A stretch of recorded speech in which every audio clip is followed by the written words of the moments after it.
வணக்கம். நான் உங்கள் லட்சுமி பாட்டி. இப்போ என்ன பண்ண போகிறேன்னா லஞ்ச் பண்ணுறேன். லஞ்சு வந்து தேங்காய் பால் சாதம் பண்ணுறேன். தேங்காய் பால் புலாவுன்னு சொல்லலாம். தேங்காய் பால் புலாவு தான் பண்ண போகிறேன். நான் பாட்டி எப்படி பண்ணுறேன், என்னென்ன போடுறேன்றது உங்களுக்கு காமிக்கிறேன் பாருங்கள். ரொம்ப ரொம்ப டேஸ்ட்டாக இருக்கும். இதுக்கு சைட் டிஷ் வந்து கடாய் பன்னீர் பண்ணுறேன் பாருங்கள். இப்போ காய வச்சுட்டேன், பாத்திரம் காய வச்சுருக்கிறேன். அதில் எண்ணெய் ஊற்றிக்கலாம். 2 ஸ்பூன் எண்ணெய் ஊற்றிக்கிறேன் பாட்டி.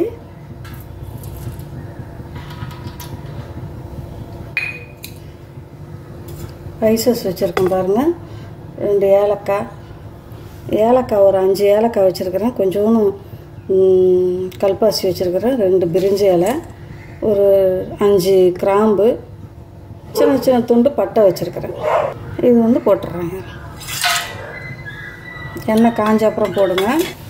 பெரிய வெங்காயம் 2 கட் பண்ணி வச்சுருக்கிறேன். ஒரு 5 பச்சை மிளகாய் கீரி வச்சுருக்கிறேன் பாருங்கள். 2 தக்காளி பழம் கட் பண்ணி வச்சுருக்கிறேன். இப்போ இந்த பச்சை மிளகாய் போட்டுக்கலாம். இந்த 2 வெங்காயம் கட் பண்ணி வச்சுருக்கேங்க. இந்த 2 வெங்காயத்தையும் போட்டுக்கேன்.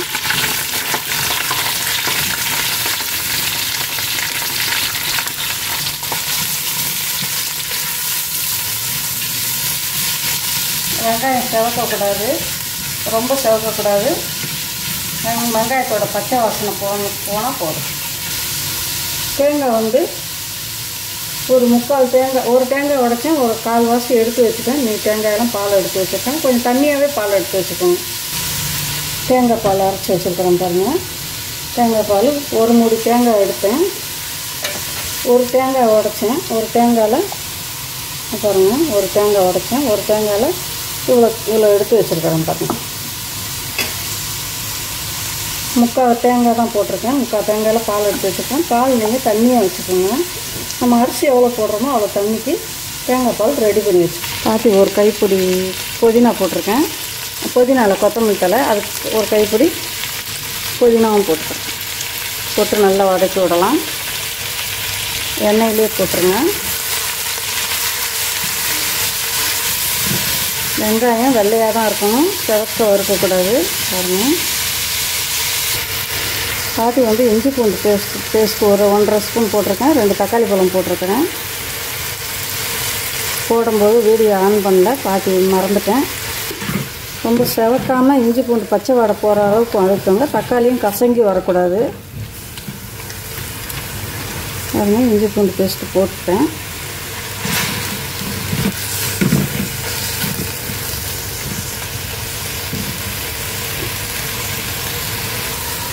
இது கூட பாருங்கள் பீன்ஸு ஒரு 100 கிராம் பீன்ஸ் வச்சுருக்கேன். அதையும் போட்டுருக்கேன். கட் பண்ணி வச்சுருக்கிறேன் பொடியாக.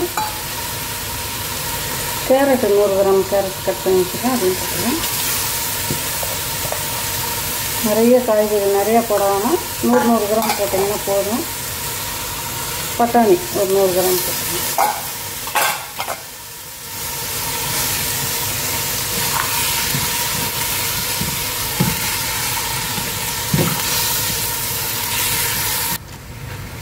இது வேகட்டும். இதுக்கு தேவையான உப்பு போட்டுக்கோங்க. 2 டீஸ்பூன் ஊற்றுனீங்கன்னா, 2 டேபிள் ஸ்பூன் ஊற்றுனீங்கன்னா போதும். தேங்காய் நம்ம பால் எடுத்துருக்கோம் இல்லையா, அதில் வந்து எண்ணெய் வரும். அதனால் அதிகப்படியாக எண்ணெய் ஊற்றாதீங்க. மூடி வச்சிடலாம். கொஞ்சம் நேரம் வேகட்டும். ரொம்ப நேரம் வேகக்கூடாது.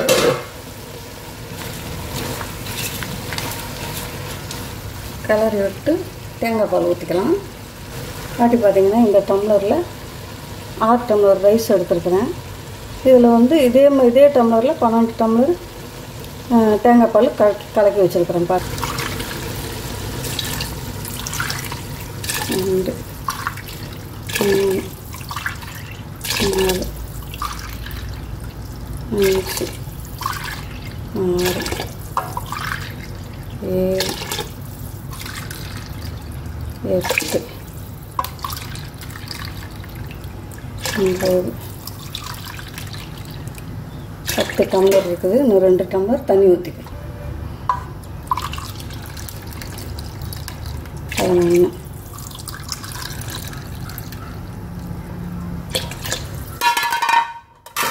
11 டம்ளர் ஊற்றிட்டாச்சு. இப்போ சீரக சம்பா அரிசி தான் பாட்டி போடுறேன். அந்த அரிசியை கழுவி ஒரு 5 நிமிஷம் ஊற வச்சிங்கன்னா போதும். நிறைய நேரம் ஊற வைக்க வேணாம். கொதி வரட்டும். அரிசி பார்த்திங்கன்னா நல்லா கழுவிட்டு வந்துட்டேன் பாட்டி. இந்த வெள்ளையாக பால் வர்ற அளவுக்கு போகிற அளவுக்கு நம்ம களைஞ்சி வைக்கணும். அதோடு போட்டோம்னா சாப்பாடு நல்லா இருக்காது. நம்ம நல்லா வெள்ளைப்பால் போகிற வரைக்கும் அந்த அரிசியை நல்லா கழுவணும். ஒரு 5 முறை கழுவிக்கோங்க. 5 முறை கழுவிட்டு இப்போ இந்த தண்ணி கொதிக்கிற வரைக்கும் வச்சிங்கன்னாவே போதும். ரொம்ப நேரம் ஊற வைக்க வேணாம். இது சீரக சம்பா அரிசி. திறந்து பார்ப்போம். பாருங்கள் நல்லா கொதிச்சிருச்சு. இந்த அளவுக்கு கொதிச்சு வந்துருக்கு நல்லா. இப்போ வந்து ரைஸ் போட்டுக்கலாம்.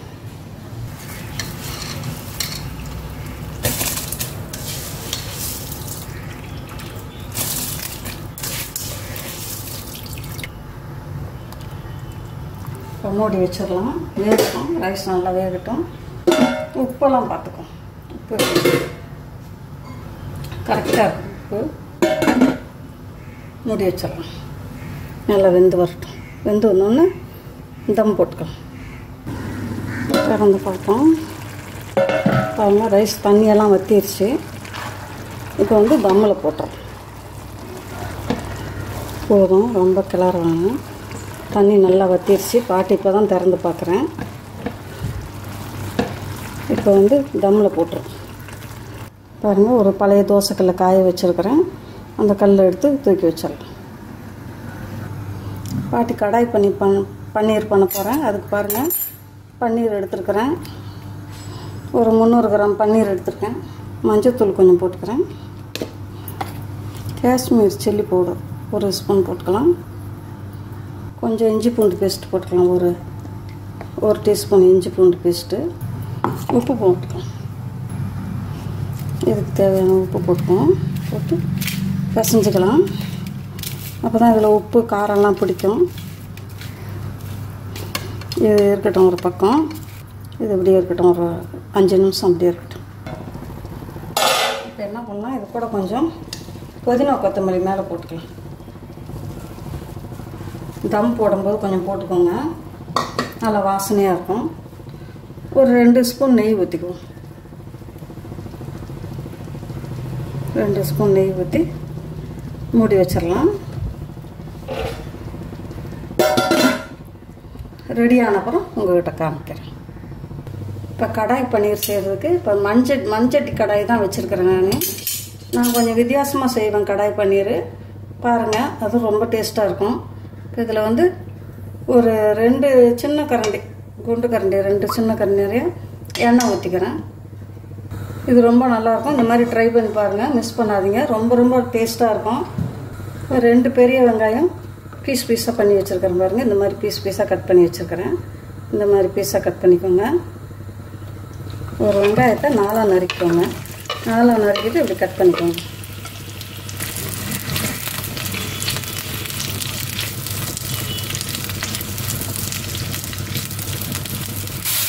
இந்த அளவுக்கு வெந்தால் போதும். ரொம்ப வேக வேணாம்.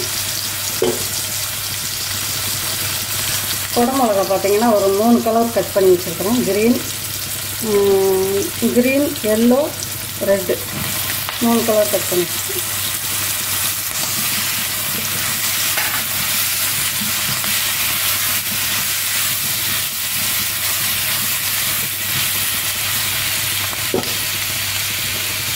ஒரு 2 தக்காளி பழம் பீஸாக கட் பண்ணி வச்சுருக்கேன் பாருங்கள். விதையை எடுத்து கட் பண்ணி வச்சுருக்கேன். அதையும் போட்டுருக்கேன். சீரகத்தூள் 1 டீஸ்பூன் போட்டுருக்கேன். மல்லித்தூள் 1 டேபிள் ஸ்பூன் போட்டுருக்கேன். இஞ்சி பூண்டு பேஸ்ட்டு ஒரு டீஸ்பூன் போட்டுருக்கேன். வெறும் சில்லி பவுடர் 1 டேபிள் ஸ்பூனில் டீஸ்பூன் ஸ்பூனில் போட்டுறாங்க. காரம் அதிகமாக வேணும்னா டேபிள் ஸ்பூன் போட்டுக்கோங்க.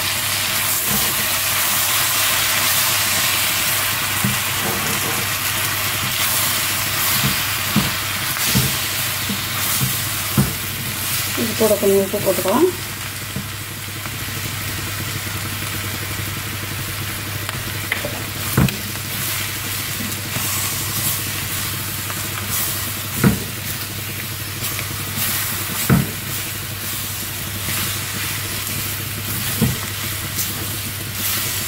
பாட்டி இந்த மாதிரி தான் கடாய் பன்னீர் பண்ணுவேன். ரொம்ப ரொம்ப டேஸ்ட்டாக இருக்கும். இது கூட தயிர் ஊற்றிக்கலாம். புளிக்காத தயிர் ஊற்றிக்கோங்க. புளிச்ச தயிர் ஊற்றாதீங்க.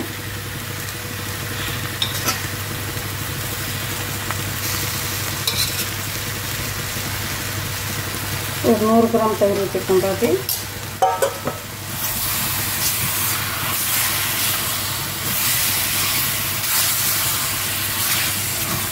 அப்படியே வேகட்டும் கொஞ்சம் நேரம். ரொம்ப நேரம் ஆகாது, சீக்கிரம் வந்துடும். இந்த பச்சை வாடை போகட்டும். மூடி வச்சிடலாம். ஒரு டேபிள் ஸ்பூன் எண்ணெய் ஊற்றிருக்கிறேன். இங்கே காய வச்சுருக்கிறேன். இதில் ஒரு டேபிள் ஸ்பூன் வந்து நெய் ஊற்றிக்கலாம். டேபிள் ஸ்பூனில் டீஸ்பூன் நெய் ஊற்றிக்கலாம். கொஞ்சமாக ஊற்றிக்கணும். காயட்டும். பன்னீரெல்லாம் இதில் போட்டுக்கலாம். பன்னீர் கொஞ்சம் இந்த மாதிரி மேஷ் பண்ணி போட்டோம்னா, இந்த மாதிரி பொரிச்சிட்டு போட்டோம்னா அதில் இருக்கிற உப்பு காரம்லாம் பன்னீரில் பிடிக்கும். நான் இப்படி தான் செய்வேன். கடாய் பன்னீர் ரொம்ப ரொம்ப டேஸ்ட்டாக இருக்கும். இந்த மாதிரி பண்ணுங்கள். பன்னீரும் கொஞ்சம் நல்லா ஸ்மூத்தாகிடும். இந்த மாதிரி பண்ணி அதில் இந்த மாதிரி செஞ்சுட்டு அதில் போட்டோம்னா பன்னீர் நல்லா ஸ்மூத்தாக இருக்கும். எண்ணெய் உப்பு காரம் எல்லாமே இதில் பிடிச்சிருக்கும்போது பன்னீர் நல்லா டேஸ்ட்டாக இருக்கும். இப்படி பொரியட்டும். நான் கேஸ் ஸ்லோவாக வச்சுருக்கிறேன். பார்த்து ரொம்ப ஸ்லோவாக திறந்து பார்ப்போம்.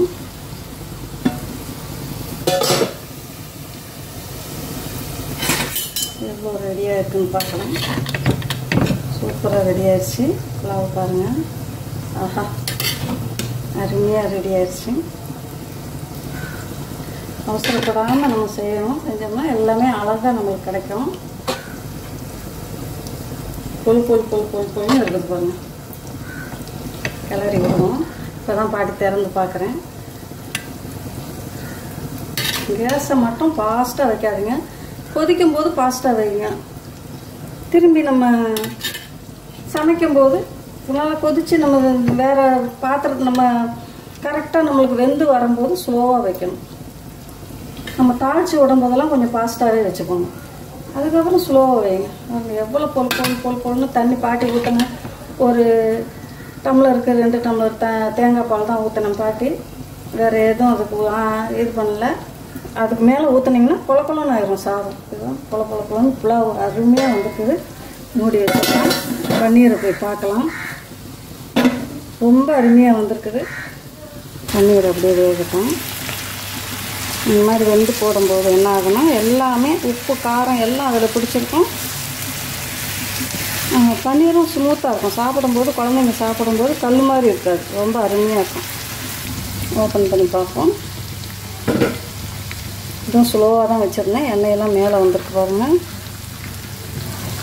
இந்த மாதிரி குடமிளகா கலராக போட்டிங்கன்னா பார்க்குறதுக்கும் நல்லாயிருக்கும்.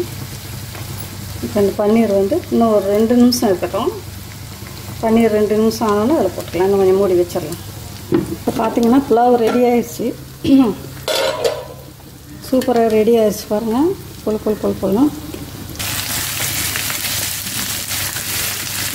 இந்த மாதிரி மசாலா அதிலே சேர்ந்து வரணும். மூடியெல்லாம் வைக்காதுங்க, திறந்தே வைங்க. சூப்பராக மசாலாவோட பச்சை வாடையெல்லாம் இஞ்சி பூண்டு பேஸ்ட்டெல்லாம் அதில் போட்டோம் பார்த்தீங்களா, எல்லாம் பச்சை வாடையெல்லாம் போய் ரெடி ஆகிடுச்சு. பார்த்திங்கன்னா எண்ணெயெல்லாம் மேலே வந்து எவ்வளோ அழகாக இருக்குது பாருங்கள். இப்போ வந்து பன்னீரை இதில் கொட்டிடுறேன். இந்த மாதிரி செஞ்சு பாருங்கள். ரொம்ப ரொம்ப டேஸ்ட்டாக இருக்கும். தண்ணியெல்லாம் கொஞ்சம் கூட ஊற்றக்கூடாது. தண்ணி ஊற்றாமல் தான் இந்த டிஷ்ஷு செய்யணும். தண்ணியே ஊற்றக்கூடாது. தயிரில் இருக்கிற தண்ணியே போதும். அழகாக வரும். பார்த்திங்கன்னா கடாய் பன்னீர் ரெடி. எவ்வளோ சூப்பராக பாட்டி ரெடி பண்ணிட்டு பார்த்தீங்களா. அழகாக உங்களுக்கு கடாய் பன்னாயின்றேன் தான் வளர்றோம் பாட்டி. கடாய் பன்னீர் பண்ணி உங்களுக்கு காமிச்சிட்டேன் பாருங்கள். அழகாக ரெடி ஆயிடுச்சு. சூப்பராக ரெடி ஆயிடுச்சு பாருங்கள். ரொம்ப ரொம்ப நல்லாயிருக்கும். இது இதுக்கு மேலே வைக்க வேண்டாம். கேஸ் ஆஃப் பண்ணிடுவோம் ஸ்டவ்வை. இந்த தேங்காய் பால் புலாவும் கடாய் பன்னீரும் உங்களுக்கு பிடிச்சிருந்தா பாட்டிக்கு லைக் பண்ணுங்கள், ஷேர் பண்ணுங்கள், கமெண்ட் பண்ணுங்கள். பாட்டிக்கு மறக்காமல் சப்ஸ்கிரைப் பண்ணுங்கள். மிஸ் பண்ணாமல் இதை நீங்கள் செஞ்சு சாப்பிடுங்க. ரொம்ப ரொம்ப டேஸ்ட்டாக இருக்கும். இந்த சாதத்துக்கும் இந்த பன்னீருக்கும், கடாய் பன்னீருக்கும் அவ்வளோ அருமையாக இருக்கும். சாப்பிட்டு பார்த்துட்டு பாட்டி கமெண்ட் பாக்ஸில் எப்படி இருக்குன்னு சொல்லுங்கள். ஓகேவா? தேங்க்யூ.